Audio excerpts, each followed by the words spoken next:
তোমরা যারা 2026 সালে ক্লাস 5-এ উঠছো তাদের জন্য ইংলিশ ফর টুডের আজকে আমরা দ্বিতীয় ক্লাস নিয়ে এসেছি। আমরা ইউনিট 1-এর পেজ নং 3 ও 4 নিয়ে কথা বলবো। প্রথমে আমরা পেজ নং 3 এবং 4-এ কী কী রয়েছে সেগুলো নিয়ে আলোচনা করি।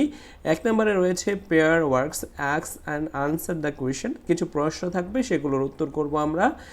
দ্বিতীয়টা হচ্ছে ল্যাঙ্গুয়েজ ফোকাস, মানে হচ্ছে গ্রামার। এই গ্রামারের মধ্যে কি কি রয়েছে? স্ট্রেসড ওয়ার্ডস, ট্রেটস, সিলেবলস রয়েছে, সিলেবলসগুলো স্ট্রেসড মানে জোর দিয়ে আলোচনা করব। 3.2-তে রয়েছে ল্যাঙ্গুয়েজ ফোকাস, স্ট্রেসড ওয়ার্ডস, আগেটা ছিল স্ট্রেসড সিলেবল, এখনটা হচ্ছে স্ট্রেসড ওয়ার্ডস নিয়ে আলোচনা করব। 3.21-এ আমরা read the sentences value using stretch on the old words. চলো আমরা ক্লাস শুরু করি। মনোযোগ সহকারে তোমরা ক্লাসগুলো দেখো, অনেক ভালো লাগবে তোমাদের। 3 নম্বর পেজে প্রথমে আলোচনা করব। দেখো এখানে কয়েকটা প্রশ্ন আছে, 5টা প্রশ্ন রয়েছে। এই প্রশ্নগুলো আমরা সুন্দর করে আলোচনা করব এবং এর উত্তর কীভাবে করতে হয় সেটা নিয়ে আলোচনা করি। প্রথমে দেখা আছে হোয়ার আর রিনা অ্যান্ড ওমর। এর বাংলা হচ্ছে রিনা ও ওমর কোথায়? রিনা এবং ওমর কোথায়? এখন এই প্রশ্নটা আনসার করতে হলে তোমাদের পেজ নাম্বার 1-এ যেতে হবে। দেখো পেজ নাম্বার 1-এ কী দেওয়া আছে? দেখো পেজ নাম্বার 1-এ দেওয়া আছে Rina and Omar are in the public library. এইটাই হচ্ছে ওই প্রশ্নের উত্তর। তাহলে এখান থেকে তুমি পেজ নাম্বার 1 থেকে দেখে দেখে লিখে ফেলো উত্তরটা। কীভাবে লিখবা দেখো, লেখা আছে Rina and Omar are in the public library. Rina এবং ওমর হচ্ছে পাবলিক লাইব্রেরিতে, গণগ্রন্থাগারে। ঠিক আছে। দেখো 2 নম্বর প্রশ্নের আনসার, হোয়াই ডু দে গো দেয়ার? তারা সেখানে কেন যায়? তারা সেখানে কেন যায়? এর বাংলা হচ্ছে হোয়াই অর্থ কেন, ডু দে গো তারা যায়, দেয়ার সেখানে তারা কেন যায়, দে অর্থ তারা সেখানে কেন যায়? এই প্রশ্নের উত্তরটা তোমাদের 1 নম্বর পেজে আছে। একটু আমি তোমাকে দেখাই। দেখো লেখা আছে they have come to the library to reads book. তারা বই পড়তে লাইব্রেরিতে যায়। তাহলে এখানে প্রশ্নটা হচ্ছে, উত্তরটা আমি পেয়ে গেছি। দেখো টু রিড বুকস, বই পড়তে। উদ্দেশ্যটা কি? টু রিড বুক, বই পড়তে লাইব্রেরিতে যায়। এই প্রশ্নটার আনসারটা এরকমই হবে। দেখো এখানে আমি বলি যে হোয়াই ডু দে গো দেয়ার? তারা সেখানে কেন যায়? তাহলে এটার উত্তর হচ্ছে তারা গো দেয়ার, তারা সেখানে যায় টু রিড বুকস, তারা বই পড়তে সেখানে যায়। উদ্দেশ্য কি? উদ্দেশ্যটা হচ্ছে বই পড়তে। তারা সেখানে বই পড়তে যায়। তারা সেখানে কি করতে যায়? বই পড়তে যায়। 3 নম্বর প্রশ্নটা হচ্ছে, দেখো কোয়েশ্চেন হচ্ছে who is the new person there? তারা সেখানে কে নতুন ব্যক্তি? সেখানে নতুন ব্যক্তিটি কে? সেখানে নতুন ব্যক্তিটি কে? Who is the new person there? সেখানে নতুন ব্যক্তিটি কে? এখন এই প্রশ্নের উত্তরটাও আমাদের কি পেজ নং 1-এ রয়েছে। ওখানে লেখা আছে, আমরা বলছিলাম না যে রূপা ইজ দ্য নিউ পারসন দেয়ার? রূপা হচ্ছে সেখানকার একজন নতুন ব্যক্তি। আচ্ছা, তারপরে দেখো পরের প্রশ্নটা। দেখো পরের প্রশ্নটা কি? What kinds of books? আমরা পড়েছিলাম যে কাইন্ডস অফ বুকস মানে কোন ধরনের বই। রিনা এবং ওমর লাইক অর্থ পছন্দ করে।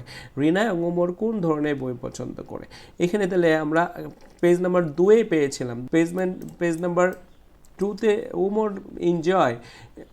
ওমর বলছিল যে I enjoy reading biographies of famous people. আমি কি করি? বিখ্যাত ব্যক্তিদের জীবনী পড়তে পছন্দ করি। এটাকে বলছে ওমর। তাহলে ওমর পছন্দ করে বায়োগ্রাফিস অফ ফেমাস পিপল। আর রিনা পছন্দ করে কি? রিনা, এই যে দেখো লেখা আছে Rina I find science fiction very interesting. তাহলে রিনা পছন্দ করে সায়েন্স ফিকশন। তাহলে এই দুটাকে সমন্বয় করে আমরা কি করব? এই প্রশ্নের আনসার করব। দেখি প্রশ্নের আনসারটা কিভাবে করা যায়। দেখো what kinds of books Rina and Omar like? Rina এবং ওমর কোন ধরনের বই পছন্দ করে? এই প্রশ্নের উত্তর হচ্ছে প্রথমে হবে ওমরেরটা, তারপরে হবে রিনারটা। তাহলে ওমর পছন্দ করে বায়োগ্রাফিস অফ ফেমাস পিপল, বিখ্যাত ব্যক্তিদের জীবনী পছন্দ করে। অ্যান্ড রিনা পছন্দ করে সায়েন্স ফিকশন টু রিড, বৈজ্ঞানিক কল্পকাহিনী পড়তে। টু রিড মানে পড়তে রিনা পছন্দ করে। এরপরে দেখো সর্বশেষ যে কোশ্চেনটা সেটা হচ্ছে what is Rupa's choice about reading books মানে বই পড়া সম্পর্কে রূপার যে চয়েস বা পছন্দটা কি? রূপার পছন্দটি কি? তাহলে রূপা পছন্দ করে কি? রূপা পছন্দ করে টু রিড, পড়তে স্টোরি বুকস। এটাও কিন্তু তোমাদের পেজ নাম্বার 2 এ আছে। হ্যাঁ, দেখো আমি একটু দেখিয়ে দেই যে পেজ নাম্বার 2 এর মধ্যে আছে কিনা। দেখো এখানে লিখছে যে Rupa I love to read story books, এই যে স্টোরি বুকস। তাহলে রূপা কি করে? স্টোরি বুক পড়তে পছন্দ করে। তাহলে আমাদের এই 5টা প্রশ্নের আনসার আমরা অতি সহজে সুন্দর করে পারবো। আশা করি সবাই এই প্রশ্নগুলোর উত্তর সহজ করে দিতে পারবা। তোমরা সবাই এটা খাতায় লিখে রাখবা, খাতায় লিখে নিজে নিজে প্র্যাকটিস করবা, কীভাবে লিখতে হয় সেটা বুঝবা। এখন আসো আমরা তৃতীয় পেজের তৃতীয় যে পেজটা আছে সেটা পরে 3.1 নিয়ে আলোচনা করি। এখন আমরা এখানে পড়বো স্ট্রেসড সিলেবলস। একটি সিলেবলসের যে অংশে জোর দেওয়া হয় তাকে স্ট্রেসড সিলেবলস বলে। এখন আমাদের জানা উচিত মানে সিলেবলটা কি? সিলেবলটা হচ্ছে একটা শব্দ, একটা ওয়ার্ড উচ্চারণ করতে যেটুকু একবারে উচ্চারণ করতে যেটুকু সময় লাগে সেটুকুকে বলা হয় সিলেবল। সিলেবল কি? একটি ওয়ার্ডের যে অংশ একবার উচ্চারিত হয় তাকে বলা হয় সিলেবল। যেমন এখানে লেখা আছে দেখো ফে, ফে, MOUS, ফেমাস। তাহলে এই ফেমাস শব্দটা বলতে গিয়ে আমাদেরকে কয়বার উচ্চারণ করা হয়েছে? 2বার। একবার বলতে হয়েছে ফে, আর একবার বলতে হয়েছে ফেমাস। তাহলে 2বারে যেহেতু এটাকে উচ্চারণ করা হয়েছে এই জন্য এখানে সিলেবল হচ্ছে 2টা, একটা হচ্ছে এই যে ফে, আরেকটা হচ্ছে ফেমাস। ঠিক আছে, এখন সিলেবলটা বোঝা গেছে। এখন স্ট্রেসটা কি? স্ট্রেসড মানে হচ্ছে জোর দেওয়া অর্থে আমরা কি স্ট্রেসড শব্দটা ব্যবহার করি। স্ট্রেসড বাংলাটা হচ্ছে জোর দেওয়া। একটু লক্ষ্য করে দেখো এখানে ফেমাস আছে, তাহলে ফেমাসের এখানে FA মানে এটা বড় হাতের দেওয়া আছে, এটা দেখানো হয়েছে যে এটা হচ্ছে স্ট্রেচ সিলেবল। তো এই স্ট্রেচ সিলেবলটা উচ্চারণ করব কিভাবে এটা আমাদের একটু জানা দরকার। দেখো এখানে ফে বলছে আর একটা মাস বলছে। এখন এই ফেটা আমাকে একটু জোরে উচ্চারণ করতে হবে বা একটু উচ্চারণ করতে হবে এবং এটা একটু লাউডলি মানে জোরে উচ্চারণ করতে হবে, শব্দ করে উচ্চারণ করতে হবে। এই জন্য এটাকে বলা হয় স্ট্রেচ। দেখো এখানে লেখা আছে ফেমাস, তাহলে আমি এখানে কিভাবে উচ্চারণ করব? দেখো ফেমাস, ফেমাস। মানে এখানে ফেমাস বলতে গেলে আমাকে কি করতে হবে? একটু জোরে এবং লাউডলি উচ্চারণ করতে হবে। ফেমাস। এখানে দেখো এই যে ফিকটা কি আছে? ক্যাপিটাল লেটারে দেওয়া আছে। ক্যাপিটাল লেটার দ্বারা বোঝানো হচ্ছে যে এটা হচ্ছে স্ট্রেচড সিলেবল। তো এই ফিকটা কি করতে হবে? আমাকে জোরে উচ্চারণ করতে হবে। যেমন ফিকশন। তাহলে ফিক বলতে গেলে আমাকে একটু জোরে উচ্চারণ করতে হয়েছে এবং একটু সময় নিয়ে উচ্চারণ করা হয়েছে, এই জন্য এটাকে বলা হচ্ছে স্ট্রেসড সিলেবলস। মনে থাকবে? দেখো এখানে আরেকটা শব্দ আছে, সেটা হচ্ছে এনজয়।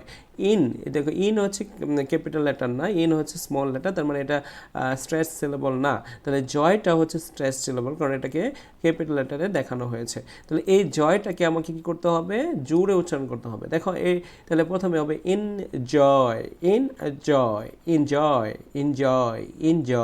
তাহলে এই জয়টা কি করতে হয়েছে? আমাকে একটু জোরে এবং একটু দীর্ঘভাবে উচ্চারণ করা লাগছে, এটার জন্য এটাকে বলা হয় স্ট্রেস সিলেবলস। সবাই কি বুঝেছো স্ট্রেস সিলেবল কি? আশা করি বুঝেছো। এখন আমরা স্ট্রেসড সিলেবলসের কয়েকটি নিয়ম শিখবো। 3টা নিয়ম শিখবো, আরও অনেক নিয়ম রয়েছে। তোমরা যেহেতু 5ম শ্রেণীতে পড়ো তোমাদের জন্য এই 3টা নিয়মই যথেষ্ট। একটু লক্ষ্য করে দেখো, 1 নম্বরটা হচ্ছে এটি জোরে উচ্চারণ করতে হয়। এটা কি করতে হবে? একটু জোরে উচ্চারণ করতে হবে। এরপর এটি সিলেবলের অন্য অংশ থেকে বেশি জোরে উচ্চারণ করতে হয়। আরেকটা হচ্ছে এটি উচ্চারণে একটু বেশি সময় নিতে হয়। তাহলে এটি উচ্চারণে একটু বেশি সময় নিতে হবে, এটি অন্য সিলেবলের অংশ থেকে বেশি জোরে উচ্চারণ করতে হবে, এটি জোরে উচ্চারণ করতে হবে। তাহলে এই 3টা নিয়ম আমরা যদি অ্যাপ্লাই করি বা আমরা এটা যদি মনে রাখি, তাহলে আমরা স্ট্রেট সিলেবল উচ্চারণ করতে আমাদের কোনো আর সমস্যা হবে না। এখানে যেগুলো ক্যাপিটাল লেটারে দেওয়া আছে আমরা সেগুলোকে কি করব? জোরে উচ্চারণ করব। একটু লক্ষ্য করে দেখি, enjoy, fiction, famous, wonderful, hopefully. দেখো হোপ বলতে গেলে আমরা হোপফুলি, টুমরো, এই যে দেখো টুমরো, যে মরোতে আমাকে একটু বেশি স্ট্রেচ করতে হয়েছে, একটু জোরে উচ্চারণ করতে হয়েছে। দেখো এখানে লেখা আছে বায়োগ্রাফিস, দেখো গ্রাফিস, গ্রাফ পর্যন্ত আমাকে কি করতে হয়েছে, দেখো বায়োগ্রাফ, এই যে এই গ্রাফটাকে আমাকে জোরে উচ্চারণ করতে হয়েছে, একটু সময় নিয়ে উচ্চারণ করতে হয়েছে। তারপর আর একটু লক্ষ্য করে দেখো, এখানে লেখা আছে নেই, দেখো এখানে নেই, নেই, এই নেইটা হচ্ছে ট্রেস সিলেবল, তাহলে এই নেইটাকে আমরা জোরে উচ্চারণ করব, নেই, নেই বার হুড, নেই বার হুড, নেই বার হুড, নেই বার হুড। তাহলে এখানে নেই বলতে গেলে আমাকে কী করতে হয়েছে, একটু জোরে উচ্চারণ করতে হয়েছে, একটু সময় নিয়ে উচ্চারণ করতে হচ্ছে। এখন দেখো এখানে হচ্ছে টিচার, তাহলে টি শব্দটা হচ্ছে ট্রেস সিলেবল, তাহলে এই টিটা আমরা একটু জোরে উচ্চারণ করবো, টিচার, টিচার, টিচার। দেখো এখানে বার্থডে আছে, ভার্থ, তাহলে এই ভার্থ শব্দটা হচ্ছে ট্রেস সিলেবল, তাহলে এই বার্থটা আমরা একটু জোরে উচ্চারণ করবো, একটু সময় নিয়ে উচ্চারণ করবো। তাহলে কীভাবে উচ্চারণ করি দেখো, বার্থডে, বার্থডে, বার্থডে। পিক শব্দটা হচ্ছে ট্রেস সিলেবল, এটাকে আমরা কি জোরে উচ্চারণ করবো, পিকনিক, পিকনিক, পিকনিক, ঠিক আছে। তাহলে এরকম আরেকটু দেখো, দেখো এখানে লেখা আছে পটেটো, তাহলে পটেটো আমরা উচ্চারণ করার সময় কীভাবে করব, এই যে এইটা হচ্ছে ট্রেস, ট্রেস সিলেবল, তাহলে পটেটো, পটেটো। আচ্ছা বলো তো এখানে সিলেবল কয়টা, সিলেবল হচ্ছে তিনটা, এই যে একটা সিলেবল, এটা একটা সিলেবল, এটা একটা সিলেবল, তাহলে তিনটা সিলেবলের মধ্যে দ্বিতীয় সিলেবলটা স্ট্রেসড সিলেবল হয়েছে, এই জন্য এটা একটু জোরে উচ্চারণ করতে হবে, একটু সময় নিয়ে উচ্চারণ করতে হবে। তাহলে বলো পটেটো, পটেটো, পটেটো। পরে হচ্ছে ব্যানানা, ব্যানানাতেও কয়টা সিলেবল আছে, তিনটা সিলেবল আছে, ব্যানানা, ব্যানেনা, ব্যানেনা। এখানে নেটা বড় হাতের বড় হয়েছে এবং এটা স্ট্রেস হয়েছে, এই জন্য এটাকে জোরে উচ্চারণ করতে হবে, ব্যানেনা, ব্যানেনা, ব্যানেনা। তারপরে দেখো রিমেম্বার, এটাকে রিমেম্বারটাকে আমরা এই যে এই মাঝের অংশটুকুটো হচ্ছে ট্রাই সিলেবল, তাহলে রিমেম্বার, রিমেম্বার, রিমেম্বার, রিমেম্বার, এই যে র্যাম, র্যাম, রিমেম্বার, এই র্যাম শব্দটা আমাকে ট্রাইস করতে হয়েছে, জোরে বলতে হয়েছে। দেখো এখানে কম্পিউটার আছে, তাহলে কম শব্দটা এবং টার শব্দটা কোনো কী হবে না, জোরে হবে না, কিন্তু পিউ, এই যে পিউটা হচ্ছে ট্রেস সিলেবল, এই যে পিউটা আমাকে জোরে বলতে হবে। দেখো কীভাবে বলি, কম্পিউটার, কম্পিউটার, দেখছো। এখন দেখো টু ডে, টু ডে, এই যে ডে শব্দটা হচ্ছে ট্রেস সিলেবল, তাহলে এই টু স্বাভাবিক থাকবে আর ডেটা একটু জোরে এবং দীর্ঘ উচ্চারণ হবে, today, today, today. 30তে আবার এই থার্ডটা হচ্ছে ট্রাই সিলেবল, এই থার্ড কী করতে হবে, জোরে উচ্চারণ করতে হবে, টিটা স্বাভাবিক, থার্টি, থার্টি। এখানে দেখো ডিসাইড, এখানে ডিসাইডের সাইড শব্দটা হচ্ছে ট্রাই সিলেবল, এখানে জন্য আমরা জোরে উচ্চারণ করবো, ডিসাইড, ডিসাইড, ডিসাইড, ঠিক আছে। আশা করি সবাই বুঝেছ। এখন আমি আরও কিছু প্র্যাকটিস করবো, মানে এটা তো এভাবে ছিল, আমরা এটাকে নিচে নিচে এবং এটা শব্দ অর্থ বুঝে বুঝে উচ্চারণ করি, দেখি পারি কিনা। আমরা এখানে যে আন্ডারলাইন করে রাখছি যে বিভিন্ন কালারে, এইটাকে আমরা স্ট্রেচ করব, ঠিক আছে। সবাই আমাদের রেডি থাকো, একসাথে স্ট্রেচ করি। Enjoy, enjoy, enjoy. দেখো জয় বলতে গেলে একটু জোরে বলতে হয়েছে, এনজয়, উপভোগ করা। ফিক, ফিকশন, ফিকশন, এই যে ফিক বলতে গেলে আমাকে একটু জোরে উচ্চারণ করতেছে, ফিকশন, কল্পকাহিনী। দেখো ফে বলতে গেলে আমাকে ফেমাস, ফেমাস, ফেমাস, ফেমাস। দেখো এই ফে বলতে গেলে আমাকে কী করতে হয়েছে, জোরে উচ্চারণ, ফেমাস, বিখ্যাত। Wonderful, wonderful, wonderful. দেখো ওন্ডারফুল বলতে গেলে আমাদের কী করতে হয়েছে, ওন শব্দটাকে জোরে উচ্চারণ করতে, হুপফুলি, হুপফুল, হুফ। দেখো হুপফুল্লি, হুপফুল্লি, হুপফুল্লি, হুপফুল্লি। দেখো হুপ বলতে গেলে আমাকে কী করতেছে, একটু জোরে করতে হয়েছে, এটার জন্য স্ট্রেচ আউট। আশা, টমোরো, টমোরো, টমোরো, যে মাঝেরটা আমাদেরকে জোরে উচ্চারণ করতে হয়েছে। আগামীকাল। Biography, biographies, biographies. দেখো গ্রাফিস, গ্রাফিস, যে গ্রা বলতে গেলে আমি গ্রাফ বলতে গেলে আমাকে কী করতেছে, স্ট্রেচ করতে হয়েছে। বায়োগ্রাফিস যেমনই নেইবারহুড, নেইবারহুড, এই যে নেই, নেই, এটা কি স্ট্রেচ ওয়ার্ড, নেইবারহুড, ঠিক আছে। অ্যাপল, অ্যাপল, এই যে অ্যাপল বলতে গেলে আমাকে একটু জোরে বলতে হয়েছে, অ্যাপল, অ্যাপল। টিচার, এই যে টি বলতে গেলে আমাকে একটু জোরে বলতে, টিচার, শিক্ষক। বার্থডে, বার্থডে, জন্মদিন, বার্থডে, জন্মদিন, এই যে বার্থ শব্দটা আমাকে কী করতে হয়েছে, দ্রুত বলতে মানে জোরে বলতে হয়েছে। পিকনিক, পিক, পিক শব্দটাকে আমাকে জুড়ে বলতে হয়েছে পিকনিক, এই জন্য ট্রেচ ওয়ার্ড। বনভোজন, পটেটো, পটেটো মাঝখানেরটা কি হবে ট্রেচ, পটেটো। ব্যানানা, ব্যানা, এই যে রিমেম জুড়ে বলতে হয়েছে কম্পিউটার, কম্পিউটার, এই যে ফিউটার ফিউ ফিউ এইটুকু জুড়ে বলতে হচ্ছে কম্পিউটার, কম্পিউটার। টুডে, যে ডেটা জুড়ে বলতে হয়েছে এই জন্য এটা স্ট্রেচ ওয়ার্ড। আজ, 13, এই যে 13টা টিন স্ট্রেচ সিলেবল। 13, 30, যে এটা হচ্ছে ট্রেচ সিলেবল। 30, 30। ডিসাইড, সিদ্ধান্ত নেওয়ার, ডিসাইড, সাইড শব্দটা হচ্ছে ট্রেচ সিলেবল। এখন আমরা পেজ পেজ 4-এ আমরা কিছু আলোচনা করি, দেখি এখানে 4-এ কি লেখা আছে দেখো। 4-এ বলা আছে স্ট্রেচড ওয়ার্ডস ইন সেন্টেন্সেস। এতক্ষণ আমরা ওয়ার্ডগুলো বা শব্দের কি করেছি স্ট্রেচ পড়েছি। এখন একটা সেন্টেন্স বা বাক্যে কি থাকবে, সেন্টেন্সের বাংলা হচ্ছে বাক্য, এই বাক্যের মধ্যে ওয়ার্ডস থাকবে, এই ওয়ার্ডগুলো আমরা স্ট্রেচ করব, ঠিক আছে। দেখো লেখা আছে my family has just moved to this neighbourhood. এখানে দেখো নেইবারহুড, তাহলে নেইবার হচ্ছে স্ট্রেচ করতে হবে, তাই না। কিন্তু এইখানে আমাদের পুরো সেন্টেন্সের মধ্যে এই যে এই জাস্টটাকে আমরা কি করব, একটু জুড়ে উচ্চারণ করব। এই জাস্ট শব্দটা হচ্ছে সেন্টেন্সের মধ্যে ট্যাচ ওয়ার্ড। যে my family has just move to his neighbourhood. আমি কি বলছি দেখো, my family has just move to this neighbour. যে জাস্ট বলতে গেলে আমাদের কি করতে হয়েছে, একটু জুড়ে উচ্চারণ করতে হয়েছে, ঠিক আছে। এটার জন্য এটাকে বলা হয় sentence touch. I love to read storybooks. Storybooks, দেখো I love to read storybooks। এই যে স্টোরি বুকস বলতে গেলে আমাকে অন্যগুলো থেকে একটু জোরে এবং লাউডলি উচ্চ সুরে বলতে হয়েছে এবং সময় নিয়ে, এই জন্য এটাকে বলা হয় stretch words, stretched words. What kind of books do you like? What kind of books do you like? এই যে দেখো কাইন্ড, কাইন্ড, এখন এই কাইন্ড শব্দটা হচ্ছে এই পুরো সেন্টেন্সের হচ্ছে স্ট্রেচ ওয়ার্ড, ঠিক আছে। আই ফাইন্ড, আমি খুঁজে পাই, science fictions very interesting. Science ফিকশনটা হচ্ছে এই পুরো সেন্টেন্সের কি স্ট্রেচ ওয়ার্ড। তারপরে দেখো will you come to this library tomorrow, তুমি কি আগামীকালকে লাইব্রেরিতে আসবে? এখানে টুমরো শব্দটা হচ্ছে মূল শব্দ, আর এটার জন্য এটাকে স্ট্রেচ করতে হয়েছে, ঠিক আছে। এটার জন্য স্ট্রেচ ওয়ার্ড, এটা কি stretch word.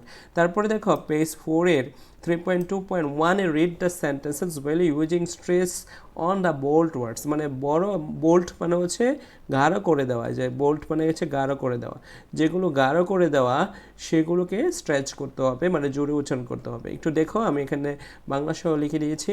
Do you like, তুমি কি পছন্দ করো ice cream? Do you like ice cream, তুমি কি আইসক্রিম পছন্দ করো? তাহলে আইসক্রিমটাই হচ্ছে এখানে মূল, আর এটার জন্য এটাকে স্ট্রেচ করতে হবে। কি করতে হবে? স্ট্রেচ।